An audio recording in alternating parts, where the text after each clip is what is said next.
So today I ask my fellow Republicans this. In the days to come, will we be the party of conservatism?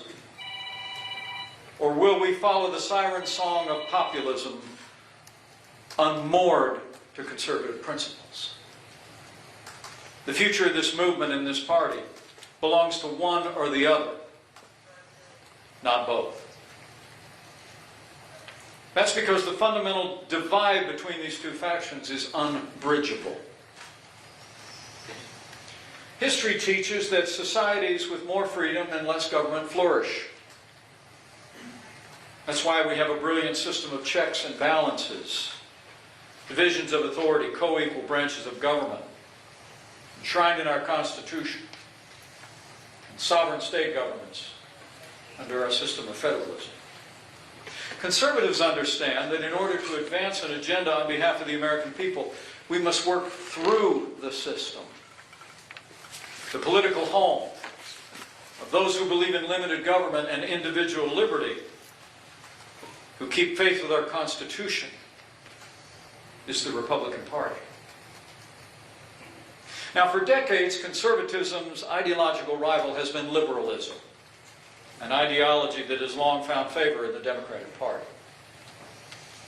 The radical left has now taken the Democratic Party into the abyss of progressive socialism in the guise of their woke agenda.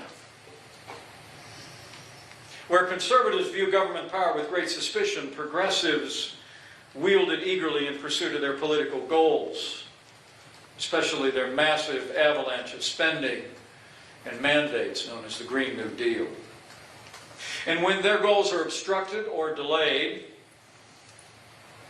liberal progressives undermine our institutions and are prepared to disregard the Constitution and even the laws of this country.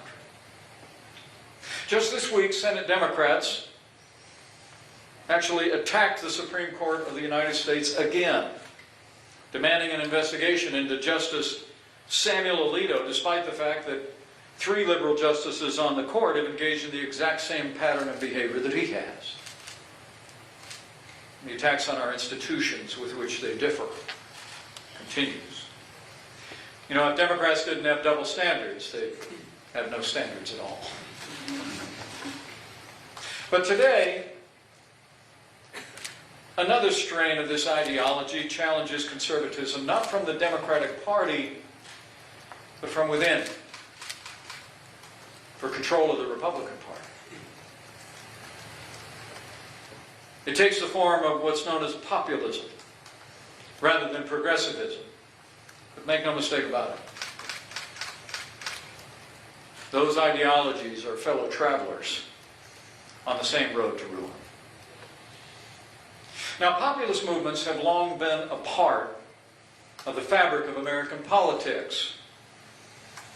They've most often been led by Democrats like William Jennings Bryan, Huey Long, and more recently, Bernie Sanders, and other leftists who share the party's progressivism. But today, a populist movement is rising in the Republican Party.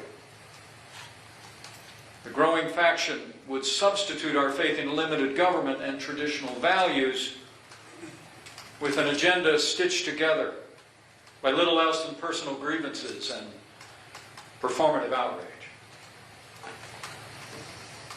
The Republican populists would abandon American leadership on the world stage, embracing a posture of appeasement in the face of rising threats to freedom.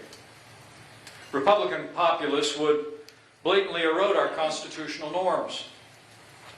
A leading candidate for the Republican nomination last year called for the, quote, termination of all rules, regulations, and articles, even those found in the Constitution, close quote. While his imitators in this primary have demonstrated a willingness to brandish government power to impose their will on opponents. And even after a historic victory for life, Republican populists would relegate the cause of protecting the unborn to the states, much in the way during another time in the life of our nation. Those who sought to preserve a great evil tried to leave that question to the states alone. Populist Republicans would have us trade in our time-honored principles for passing public opinion. That's not a trade I'm willing to make, and nor should my fellow conservatives, here in New Hampshire or anywhere in America. You know, there's already a party that embraces appeasement abroad. There's already a party that would ignore our national debt. There's already a party that wants to marginalize the right to life. So I stand before you today and I say with great humility, I am the most qualified, the most consistent, and the most proven conservative in this race.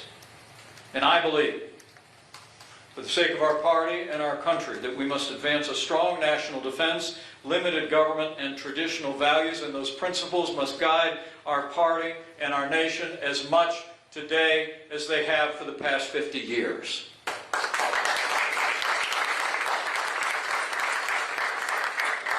Should the new populism of the right seize and guide our party, the Republican Party we've long known will cease to exist, and the fate of American freedom would be in doubt. Look, I understand the frustration that's led to populist movements on the left and the right. Government institutions have failed us, and broken our trust, and evaded accountability over and over. Globalization, a rising knowledge economy, increasing automation have created incredible income and inequality of opportunity among Americans. Entire regions of the country, including places back home in Indiana,